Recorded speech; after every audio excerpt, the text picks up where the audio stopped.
Now it's early September, and this is a very sacred spot on this chunk of land. And we've showed countless videos from this location. We have a mock scrape. This is the 4th year for this, and you can see the yellow nylon rope that I used to have to use a step ladder to use. So we're actually to cut a couple of these branches down, get this branch back up. I'm going to put a new vine here, and we'll reestablish this mock scrape. Last year it broke off. It was this high. The deer were still standing up to get to it, and we have the camera right behind me, right over my my right shoulder. And you know, this is one of those spots where we can put this camera here, and we can put a mock vine scrape on it, and we can get a census of every buck that comes in here into this entire valley of food plot systems in October, November, and we know which deer and which bucks we can actually try to attract, hold, protect, advance to the next age class. And very important time to take a census, which we did last year. We had close to 35 bucks hitting this, all but 2 or 3 during the daylight hours. Very important time. It's early September. I don't really care how many bucks are hitting this right now. This is a pivot time on all private land parcels. Either your property is going to go down in quality and attraction and the number of deer or bucks that focus on it, or it's going to go up. It's a pivot point. So August, September census, really useless. Really what we need to see is what's going on here in October, November. But, and this is a big but, if we spook the deer out of here during the early season coming up in 10 days, 2 weeks, and we spook this location out, and we spook the deer out that are out of these food plots, then how many bucks we get here is drastically going to go down.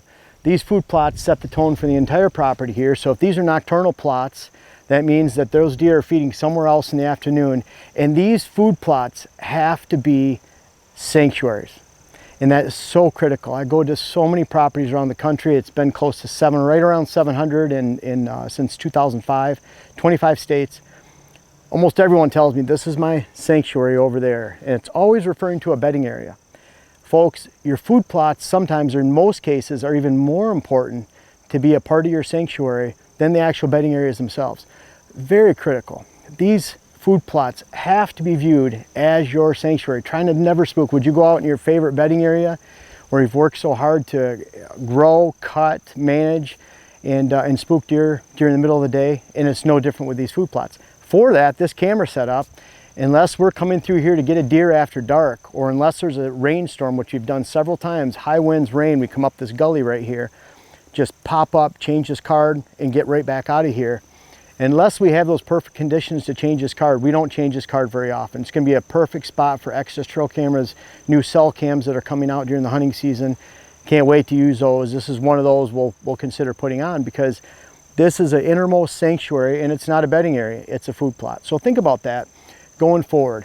If you really want to maintain that movement on your entire property, again, if this goes into darkness, if this turns into a nocturnal food plot, then we're spoiling this whole hillside up right here that includes about 30 acres of cover, because those deer are focusing somewhere else in that last hour of the day. That number 3 feeding, we're out of 5, that's so important. And then ours becomes those 2 times during the night down here. It's got to be a sanctuary. We want to maintain this movement. We're going to check it out with the trail camera like we have done the last several years. And we're going to maintain this as a sanctuary food plot. And I encourage you to do so with all your food plots. Make sure you're not spooking deer off, and make sure you can maintain that afternoon food source on your property. And who knows, maybe even check it out with the camera, get the same results we do, where you get over 30 bucks coming in during the daylight hours. And it's not so hard to do. You just have to stay away from it and offer a diverse food plot planting. Try it.